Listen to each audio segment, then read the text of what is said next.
Olá, meus queridos, estamos de volta e essa semana nós vamos trabalhar com a análise combinatória, revisando os conteúdos que nós já vimos nas últimas aulas e dando agora possibilidades de resolução de uma mesma questão por vários objetos de conhecimento que tratam dessa mesma temática. Então, vamos fazer as correções juntos. Em casa, vocês podem estar dando pausa no vídeo e tentando resolver antes de verificar a solução apresentada pelo professor. Bom, primeira questão que eu trago aqui para vocês é muito simples e que várias atividades de forma bem análoga a essa nós resolvemos logo na introdução de análise combinatória. Mas vamos ver se vocês realmente estão afiados, né? Se estão por dentro desse objeto de conhecimento. De quantos modos 5 pessoas podem formar uma fila indiana, uma atrás do outro? Bom, essa questão nós podemos resolver de várias maneiras. Eu trouxe aqui duas possibilidades de resposta. A primeira é quando você pode aí atribuir um nome para cada uma dessas pessoas. Eu chamei aí cada uma dessas pessoas de A, B, C, D e E. E assim eu posso inclusive fazer as possíveis configurações. Eu posso pegar essa fila e organizar da seguinte maneira. Na mesma ordem que eu atribuí as letras, eu coloco essas pessoas. A, B, C, D, E é uma maneira. Mudando apenas o C e o D de lugar, nós vamos ter essa segunda possibilidade. A, B, D, C, E. Ou uma outra configuração D, C, A, B, E. Mas nós aprendemos na análise combinatória que não é necessário você descrever todas as possibilidades quando você quer contar. Quando você quer fazer contagens, principalmente com situações como essa.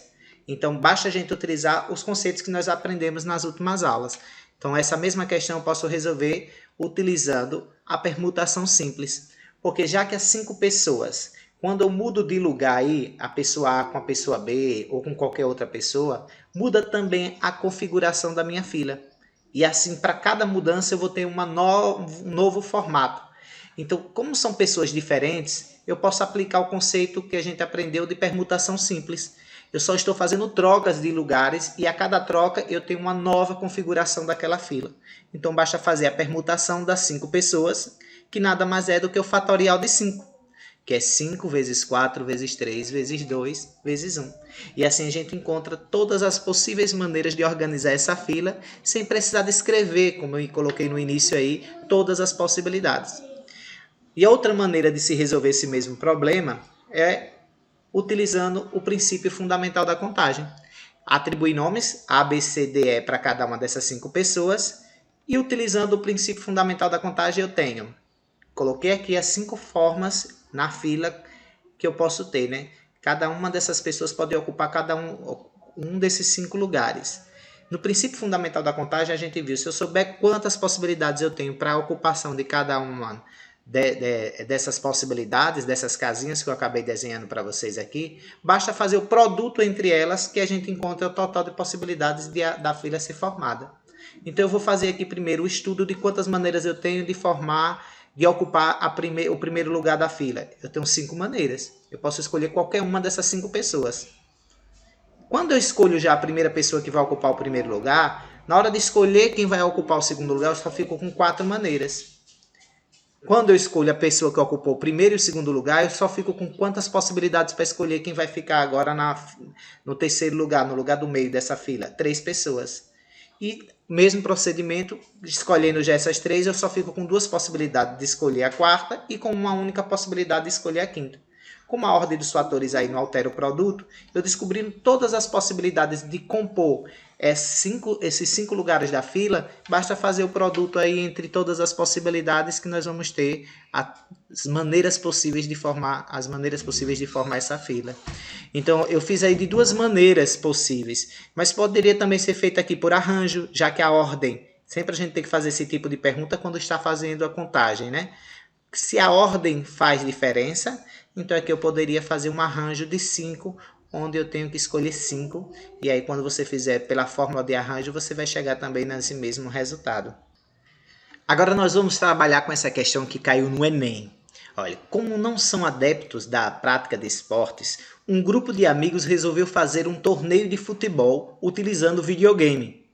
Decidiram que cada jogador joga uma única vez com cada um dos outros jogadores. O campeão será aquele que conseguiu o maior número de pontos. Observaram que o número de partidas jogadas depende do número de jogadores, como está aqui no quadro. Aí. Vem aqui a quantidade de jogadores, 2, o número de partidas, 1.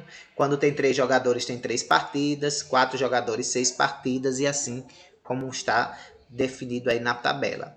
Aí a questão quer saber, olha o comando, o que é que ele quer dentro desse enunciado? Toda a questão do Enem tem esse enunciado que apresenta um contexto da aplicação do objeto do conhecimento que é trabalhado em sala de aula. E depois ele traz o comando, que é o que ele quer que você resolva dentro daquele contexto, né? Se a quantidade de jogadores for 8, quantas partidas serão realizadas? Então o que ele quer na questão é a quantidade de partidas se eu tiver 8 jogadores. Bom, se para cada partida, o próprio problema traz aí, para cada partida é necessário sempre 2 jogadores. Então, se eu der nomes novamente e colocar jogador A com jogador B, é a mesma partida que o jogador B com o jogador A. A ordem, nesse caso, da minha contagem, ela não faz diferença. Então, nesse caso, quando a ordem não faz diferença, eu faço aí o quê? Da última aula que nós vimos? Uma combinação. Para saber o total de partidas, basta fazer uma combinação de 8 jogadores, 2 a 2. Vocês viram isso aí, inclusive, na última aula. A fórmula que a gente trabalhou na última aula é combinação de n, p a p, é n fatorial, p fatorial, vezes n menos p. E eu, nesse caso, eu conheço quais são os termos. Eu estou combinando 8 jogadores, sempre 2 a 2. Então, vai ser o fatorial de 8, dividido pelo fatorial de 2, e 8 menos 2, aí aqui entre parênteses, fatorial. Resolvendo, a gente tem fatorial de 8, resolvendo parêntese aí dá 6 fatorial. Então vai ficar, se eu decompor aí o 8 fatorial, deixando até o 6, para usar aquela simplificação que nós vimos logo na introdução de fatorial, né, na análise combinatória, nós podemos simplificar cancelando o 6 com 6 fatorial, e fica apenas 8 vezes 7 dividido pelo fatorial de 2, que dá 2, né? 2 vezes 1, 2. E se eu multiplicar aí 8 vezes 7, 56, dividido por 2, 28. Então, o total de partidas é igual a 28 e a resposta correta é a letra E. Outra maneira de resolver esse problema, como a questão está pedindo aí o número de partidas, você pode observar que o crescimento das partidas ela está de uma forma lógica, ela está sempre em um mesmo padrão. Observa, quando eu tinha 2 jogadores e aumentei para 3 jogadores, automaticamente o número de partidas mudou de 1 para 3. E assim de 3 partidas, aumentou para 6, o crescimento foi de 3 unidades. De 6 para 10, o crescimento foi de 4. Quando o número de partidas mudou de 10 para 15, aumentou 5 unidades. Quando mudou de 15 para 21, também aumentou 6 unidades. Observe que o crescimento é padrão. Se a gente observar a lógica que foi aplicada, então a gente sabe que quando tiver 8 jogadores, o número de partidas vai aumentar agora de 21, vai aumentar 7 unidades, configurando aí o que a gente acabou de encontrar, 28 partidas. Então eu poderia resolver essa questão só de observar o crescimento das partidas, a lógica que ela estava sendo aplicada para que você pudesse dar continuidade e descobrir qual seria o próximo termo da sequência. Claro que você não é, na matemática, principalmente as questões do Enem, você não fica preso a um único formato, a uma única estratégia de solução. Quando você tem vários conhecimentos, com várias habilidades que foram trabalhadas durante as aulas, você vai e encontra diversas possibilidades de resposta de um mesmo problema. Mais uma questão a gente vai trabalhar aqui agora do Enem. O tênis é um esporte em que a estratégia de jogo a ser adotada depende, entre outros fatores, de o adversário ser canhoto ou destro. Um clube tem um grupo de 10 tenistas, sendo que 4 são canhotos e 6 são destros. O técnico do clube deseja realizar uma partida de exibição entre 2 desses jogadores, porém, não poderão ser ambos canhotos. Qual é o número de possibilidades de escolhas dos tenistas para a partida de exibição? Bom, para uma solução eu trago aí para vocês o que o enunciado apresenta para a gente. Existem 10 tenistas, dos 10 tenistas, 4 são canhotos e deseja-se realizar uma partida com 2 tenistas que ambos não sejam canhotos. Com essas informações, eu posso ver aí, dos 10 tenistas, nós temos 2 possibilidades de escolha, porque a ordem nesse caso não faz nenhuma diferença. Eu não tenho um tenista com maior habilidade do que o outro aí no problema descrevendo. Então, se eu escolho o tenista A e o tenista B, ou faço a escolha do tenista B e a ordem aí não vai fazer diferença. Então, nesse caso, eu tenho uma combinação de 10, onde eu escolho 2, para dizer todas as possibilidades.